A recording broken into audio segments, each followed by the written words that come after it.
ओम शांति। आज 11 अप्रैल 2024 के बाबा के अनमोल मधुर महावाक्य सुनेंगे। आज की मुरली में बाबा कहे, बच्चे, ये बना बनाया नाटक है। इस नाटक से एक भी आत्मा छूट नहीं सकती है। अर्थात मुक्ति में तो हर कोई जाएंगे, लेकिन सदाकाल के लिए मोक्ष में रहना यह संभव नहीं, क्योंकि आत्मा में संस्कार ही है पाठ में आने का। स्वयं परमपिता परमात्मा इस नाटक में प्रिंसिपल एक्टर बनकर के आते हैं, तो सदाकाल का मोक्ष जब परमात्मा को भी नहीं है तो आत्माओं को कैसे हो सकता। साथ ही बाबा कहे, बच्चे, बाप बहुत भोलानाथ है। क्यों? क्योंकि चावल मुट्ठी लेकर के महल दे देता है। बच्चे बाप के साथ सर्व संबंध निभाते और उस संबंधों की भी प्राप्ति का अनुभव करते। भक्ति में ईश्वर अर्थ कर्म करते और थोड़ा सा अल्पकाल का फल पा लेते हैं, लेकिन यहां समझ से करते, इसीलिए बाबा कहे सदाकाल का फल प्राप्त हो जाता। तो सुनते हैं आज के बाबा के अनमोल मधुर महावाक्य। ओम शांति। मीठे बच्चे, यह बना बनाया नाटक है। इस नाटक से एक भी आत्मा छूट नहीं सकती। मोक्ष किसी को मिल नहीं सकता। आज की मुरली से प्रश्न है, ऊंचे ते ऊंचा पतित पावन बाप भोलानाथ कैसे है? ईश्वर को कहते भोलानाथ, तो कैसे भोलानाथ है? उत्तर, तुम बच्चे उन्हें चावल मुट्ठी दे महल ले लेते हो, इसलिए ही बाप को भोलानाथ कहा जाता है। तुम कहते हो शिव बाबा हमारा बेटा है। वह बेटा ऐसा है जो कभी कुछ लेता नहीं, सदा ही देता है। भक्ति में कहते हैं, जो जैसा कर्म करता है वैसा फल पाता है, परंतु भक्ति में तो अल्पकाल का मिलता। ज्ञान में समझ से करते, इसीलिए सदाकाल का मिलता है। ओम शांति। रूहानी बच्चों से रूहानी बाप रू रिहान कर रहे हैं। वह ऐसे कहेंगे, रूहानी बाप बच्चों को राजयोग सिखला रहे हैं। तुम आए हो बेहद के बाप से राजयोग सीखने, इसीलिए बुद्धि चली जानी चाहिए कहां? एक बाप के तरफ। यह है परमात्मा ज्ञान आत्माओं के प्रति, भगवान वाच शालिग्रामों प्रति। आत्माओं को ही सुनना है, इसीलिए आत्म अभिमानी बनना है। ज्ञान को सुन करके जीवन में धारण करने के लिए देह अभिमान सबसे बड़ा विघ्न है। इसलिए बाबा कहे, यह ज्ञान आत्माओं को सुनना है तो आत्माओं को आत्म अभिमानी बनना है, तभी सहजता से ग्रहण हो सकता है। आगे तुम देह अभिमानी थे। इस पुरुषोत्तम संगम युग पर ही बाप आकर तुम बच्चों को आत्म अभिमानी बनाते हैं। आत्म अभिमानी और देह अभिमानी का फर्क तुम समझ गए हो। दोनों का फर्क बाबा कहे तुम अच्छी तरह से समझ गए हो। बाप ने ही समझाया है, आत्मा ही शरीर से पाठ बजाती है। पढ़ती आत्मा है, शरीर नहीं। परंतु देह अभिमान होने के कारण समझते हैं फलाना पढ़ाते हैं। तुम बच्चों को जो पढ़ाने वाला है वह है निराकार। निराकार बाबा ही आकर के हम आत्माओं को पढ़ाते हैं। उनका नाम है शिव। शिव बाबा को अपना शरीर नहीं होता और सब कहेंगे मेरा शरीर। ये किसने कहा? आत्मा ने कहा यह मेरा शरीर है। बाकी वह सब है जिस्मानी पढ़ाइयां, अनेक प्रकार की उसमें सब्जेक्ट होती है। बीए आदि कितने नाम है, इसमें एक ही नाम है। कौन सा? राजयोग। पढ़ाई भी एक ही पढ़ाते हैं, एक ही बाप आकर पढ़ाते हैं, तो बाप को ही याद करना पड़े। हमको बेहद का बाप पढ़ाते हैं। उनका नाम क्या है? उनका नाम है शिव। ऐसे नहीं कि नाम रूप से न्यारा है। मनुष्य का नाम शरीर पर पड़ता है, कहेंगे फलाने का ये शरीर है। वैसे शिव बाबा का नाम नहीं है, शरीर के ऊपर नाम नहीं है। जैसे कहेंगे कि फलाने का शरीर का ये नाम है, या कहेंगे फलाने का ये शरीर है, तो नाम लेकर के कहते हैं फलाने का ये शरीर है। तो बाबा कहे वैसे शिव बाबा का नाम नहीं है, यानी कोई शरीर या आकृति पर नाम नहीं है। मनुष्य का नाम शरीर पर है। एक ही निराकार बाप है जिसका नाम है शिव। जब पढ़ाने आते हैं तो भी नाम शिव ही है, यह शरीर तो उनका नहीं है। भगवान एक ही होता है, 10-12 नहीं। 10-12 कोई भगवान नहीं है, वह है ही एक। फिर मनुष्य उनको 24 अवतार कहते हैं। बाप कहते हैं मुझे बहुत भटकाया है, कभी 10 अवतार, कभी 24 अवतार, कभी कण कण में। तो बाबा कहे मुझे बहुत भटकाया है। परमात्मा को ठिक्कर भीतर सब में कह दिया है। जैसे भक्ति मार्ग में खुद भटके हैं, वैसे मुझे भी भटकाया है। ड्रामा अनुसार उनके बात करने का ढंग कितना शीतल है। बाबा का बात करने का ढंग कितना शीतल है। समझाते हैं मेरे ऊपर सबने कितना अपकार किया है, मेरी कितनी ग्लानि की है। मनुष्य कहते हैं हम निष्काम सेवा करते हैं। बाप कहते मेरे सिवाय कोई निष्काम सेवा कर नहीं सकता। एक बाबा ही है जो निष्काम सेवा करता, बाकी कोई भी निष्काम सेवा नहीं कर सकता। जो करता है उनको फल जरूर मिलता है। अभी तुमको फल मिल रहा है। गायन है कि भक्ति का फल भगवान देंगे, क्योंकि भगवान है ज्ञान का सागर। भक्ति में आधा कल्प तुम कर्म कांड करते आए हो। अब यह ज्ञान है पढ़ाई। पढ़ाई मिलती ही है एक बार और एक ही बाप से। ये पढ़ाई मिलती है एक बार सारे कल्प में, और वह भी एक बाप से। बाप पुरुषोत्तम संगम युग पर एक ही बार आकर तुमको पुरुषोत्तम बनाकर जाते हैं।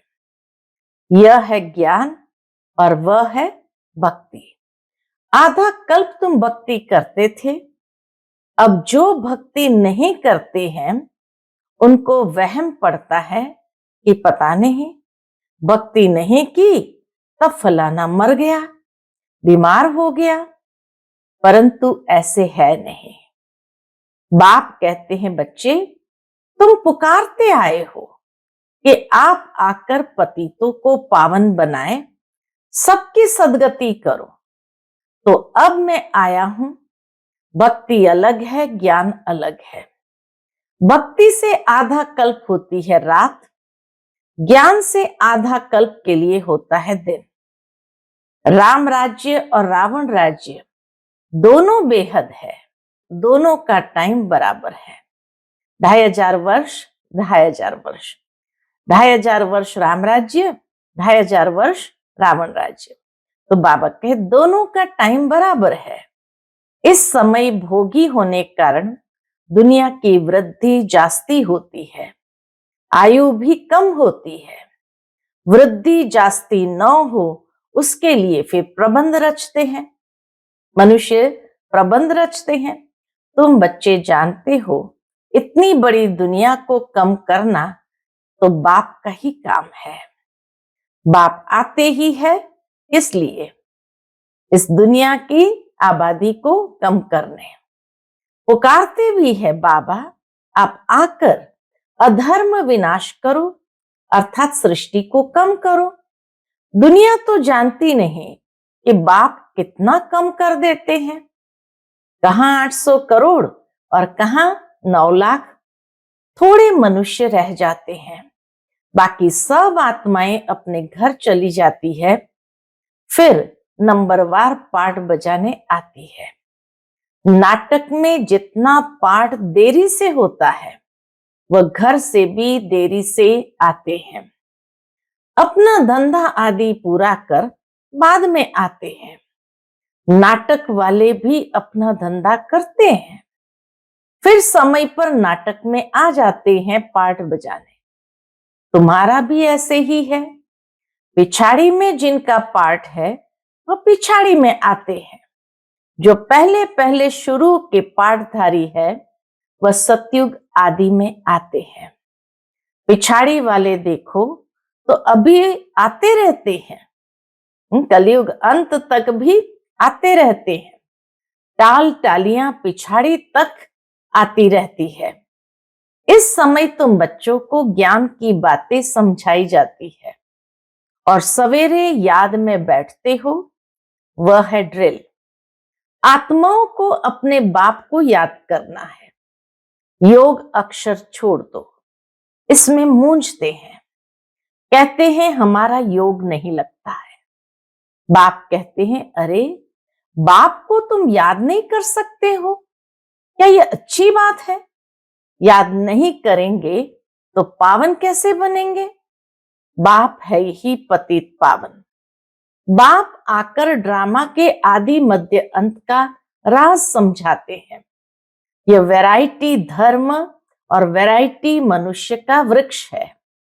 सारे सृष्टि के जो भी मनुष्य मात्र है सब पाठधारी है। बाबा कहे सारे सृष्टि के जो भी मनुष्य मात्र है सब पाठधारी है। कितने ढेर मनुष्य है, हिसाब निकालते हैं। एक वर्ष में इतने करोड़ पैदा हो जाएंगे, फिर इतनी जगह ही कहां है? तब बाप कहते हैं मैं आता हूं लिमिटेड नंबर करने। जब सभी आत्माएं ऊपर से आ जाती है, हमारा घर खाली हो जाता है, बाकी भी जो बचत है वह भी आ जाती है। झाड़ कभी सूखता नहीं है, ये कल्प वृक्ष कभी सूखता नहीं है, चलता आता है। पिछाड़ी में जब वहां कोई रहता नहीं, फिर सभी जाएंगे। नई दुनिया में कितने थोड़े थे, अब कितने ढेर है। शरीर तो सबका बदलता जाता है, वह भी जन्म वही लेंगे जो कल्प कल्प लेते हैं। यह वर्ल्ड ड्रामा कैसे चलता है, सिवाय बाप के कोई समझा न सके। बच्चों में भी नंबरवार पुरुषार्थ अनुसार समझते हैं। बेहद का नाटक कितना बड़ा है, कितनी समझने की बातें हैं। बेहद का बाप तो ज्ञान का सागर है, बाकी तो सब लिमिटेड है। वेद शास्त्र आदि कुछ बनाते हैं, जास्ती तो कुछ बनेगा नहीं। तुम लिखते जाओ शुरू से लेकर तो कितनी लंबी चौड़ी गीता बन जाए। अगर शुरू से लेकर के बाबा की बातों को लिखते जाए तो आज कितनी लंबी चौड़ी गीता बन जाए। सब छपता जाए तो मकान से भी बड़ी गीता बन जाए। इसलिए बढ़ाई दी है, सागर को स्याही बनाओ, जंगलों की कलम बनाओ, धरती का कागज बनाओ।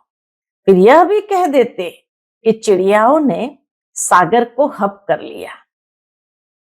तो एक तरफ तो कहेंगे इतनी अनंत ज्ञान की बातें हैं, और दूसरी तरफ कहते इतनी अनंत ज्ञान की बातों को चिड़ियाओं ने हप कर लिया। तुम चिड़ियाएं हो, सारे ज्ञान सागर को हप कर रही हो। तुम अभी ब्राह्मण बने हो, तुमको अब ज्ञान मिला है, ज्ञान से तुम सब कुछ जान गए हो। कल्प कल्प तुम यहाँ पढ़ाई पढ़ते हो, उसमें कुछ कम जास्ती नहीं होना है। जितना पढ़ा था उतना ही पढ़ना है। जितना जो पुरुषार्थ करते हैं उनकी उतनी प्रारब्ध बनती है। हर एक समझ सकते हैं हम कितना पुरुषार्थ कर कितना पद पाने के लायक बन रहे हैं। स्कूल में भी नंबरवार इम्तिहान पास करते हैं। सूर्यवंशी चंद्रवंशी दोनों बनते हैं। जो नापास होते हैं वह चंद्रवंशी बनते हैं। कोई जानते नहीं कि राम को बाण क्यों दिया है। मारा मारी की हिस्ट्री बना दी है। इस समय है ही मारा मारी। तुम जानते हो जो जैसा कर्म करते हैं उनको ऐसा फल मिलता है। जैसे कोई हॉस्पिटल बनाते हैं तो दूसरे जन्म में उनकी आयु बड़ी और तंदुरुस्त होंगी। कोई धर्मशाला स्कूल बनाते हैं तो उनको आधा कल्प का सुख मिलता है। यहाँ बच्चे जब आते हैं तो बाबा पूछते हैं तुमको कितने बच्चे हैं। कई माताएं आती थी शुरू शुरू में तो बाबा पूछते थे तुमको कितने बच्चे हैं, तो कहते हैं 3 लौकिक और 1 शिव बाबा, 4 बच्चे हैं। क्योंकि वह वर्षा देता भी है तो लेता भी है, हिसाब है। उनको लेने का कुछ है नहीं, वह तो दाता है। चावल मुट्ठी देकर तुम महल ले लेते हो, इसलिए भोलानाथ है। कितना भोला है, चावल मुट्ठी लेकर महल दे देते हैं।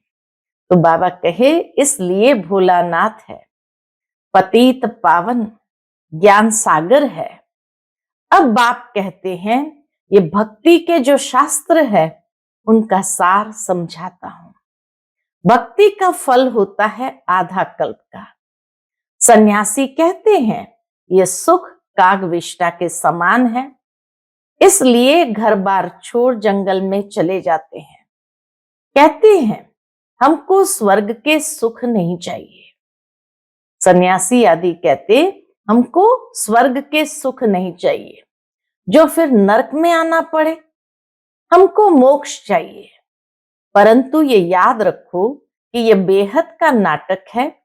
इस नाटक से एक भी आत्मा छूट नहीं सकती है। बना बनाया है। तब गाते हैं बनी बनाई बन रही, अब कुछ बननी नहीं। तो एक तरीके से यही कहते हैं कि ड्रामा फिक्स है, नया कुछ बनता ही नहीं है। तभी भक्ति मार्ग में भी ये कहा है, लेकिन यहां बाबा ने एक ही शब्द ड्रामा कह करके उसको स्पष्ट कर दिया। तो भक्ति में भी कहा लेकिन समझा नहीं। तब गाते हैं बनी बनाई बन रही, अब कुछ बनने नहीं। परंतु भक्ति मार्ग में चिंता करनी पड़ती है। जो कुछ पास किया है वह फिर होगा। इसीलिए कहते होने को कोई टाल नहीं सकते, होनी टाले नहीं टले। 84 का चक्र तुम लगाते हो, यह कभी बंद नहीं होता। बना बनाया है, इसमें तुम अपने पुरुषार्थ को उड़ा कैसे सकते हो। तुम्हारे कहने से तुम निकल नहीं सकते हो। मोक्ष को पाना, ज्योति ज्योत समाना, ब्रह्म में लीन होना, यह एक ही है। मोक्ष को पाना, ज्योति ज्योत समाना, ब्रह्म में लीन होना, ये एक ही है। अनेक मतें हैं, अनेक धर्म है, फिर कह देते हैं तुम्हारी गत मत तुम ही जानो। तुम्हारी श्रीमत से सदगति मिलती है। बाबा की श्रीमत से ही हमको सदगति मिलती है, सो तुम ही जानते हो। तुम जब आओ तब हम भी जाने और हम भी पावन बने। पढ़ाई पढ़े और हमारी सदगति हो। जब सदगति हो जाती है तो फिर कोई बुलाते ही नहीं है। बाबा का उल्लेख है कि सतयुग में मुझे कोई भी बुलाते ही नहीं है।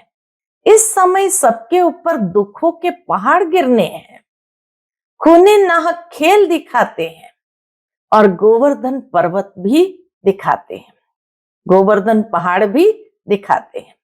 उंगली से पहाड़ उठाया, तुम इसका अर्थ जानते हो कि बाबा के खिदमतगार बनकर, मददगार बनकर हम ये दुख की दुनिया को परिवर्तन कर सुख की दुनिया लाते हैं।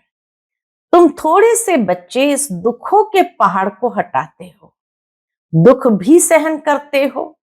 तुमको वशीकरण मंत्र सभी को देना है। कहते हैं तुलसीदास चंदन की से तिलक करे रघुवीर। तिलक राजाए का तुमको मिलता है। अपनी अपनी मेहनत से तुम राजाई के लिए पढ़ रहे हो। राजयोग जिससे राजाई मिलती है वो पढ़ाने वाला एक ही बाप है। अब तुम घर में बैठे हो, यह दरबार नहीं है। दरबार उसको कहा जाता है जहां राजाएं महाराजाएं मिलते हैं। यह पाठशाला है। समझाया जाता है कोई ब्राह्मणी विकारी को नहीं ले आ सकती है। पतित वायुमंडल को खराब करेंगे, इसलिए अलाउ नहीं करते हैं। जब पवित्र बने तब अलाउ किया जाए। मधुबन में आने के नियम भी तो रखे हैं। जब पवित्र बने तब अलाउ किया जाए। अभी कोई कोई को अलाउ करना पड़ता है। अगर यहां से जाकर पतित बने तो धारणा नहीं होगी। यह हुआ अपने आप को श्रापित करना। विकार है ही रावण की मत।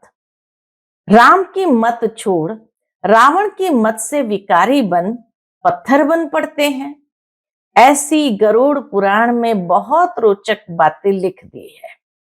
बाप कहते हैं मनुष्य मनुष्य ही बनता है, जानवर आदि नहीं बनता।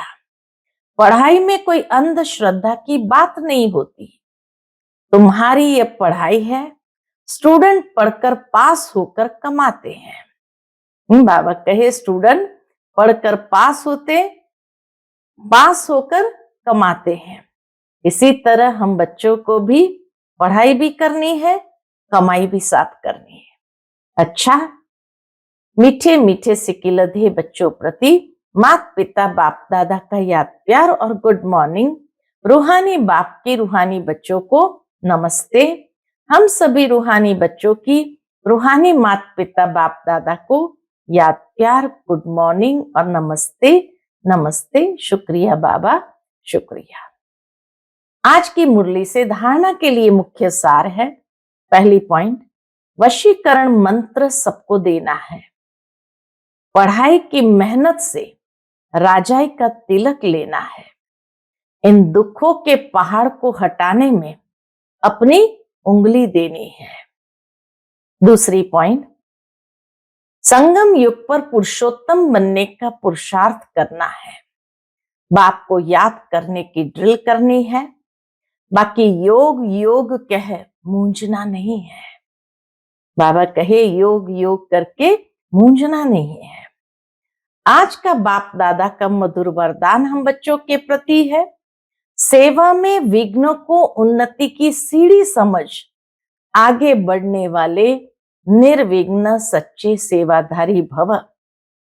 सेवा में विघ्नों को उन्नति की सीढ़ी समझ आगे बढ़ने वाले निर्विघ्न सच्चे सेवाधारी भव। सेवा ब्राह्मण जीवन को सदा निर्विघ्न बनाने का साधन भी है। और फिर सेवा में ही विघ्नों का पेपर भी ज्यादा आता है। निर्विघ्न सेवाधारी को सच्चा सेवाधारी कहा जाता है। विघ्न आना यह भी ड्रामा में नोंद है। आने ही है और आते ही रहेंगे, क्योंकि ये विघ्न व पेपर अनुभवी बनाते हैं। इसको विघ्न न समझ अनुभव की उन्नति हो रही है, इस भाव से देखो तो उन्नति की सीढ़ी अनुभव होगी और आगे बढ़ते रहेंगे। आज का स्लोगन है, विघ्न रूप नहीं, विघ्न विनाशक बनो। बाबा कहे किसी के लिए भी विघ्न रूप नहीं, विघ्न विनाशक बनो, क्योंकि जितना विघ्न रूप बनते जाएंगे उतना स्वयं पर भी वो हिसाब किताब का बोझ चढ़ता जाएगा। इसलिए बाबा कहे स्वयं के भी विघ्न विनाशक बनो और दूसरों के लिए भी विघ्नों को विनाश करने वाले बनो, तो उनकी दुआएं प्राप्त होने लगेगी, तो उससे पुण्य हमारा जमा होता जाएगा। अच्छा, ओम शांति।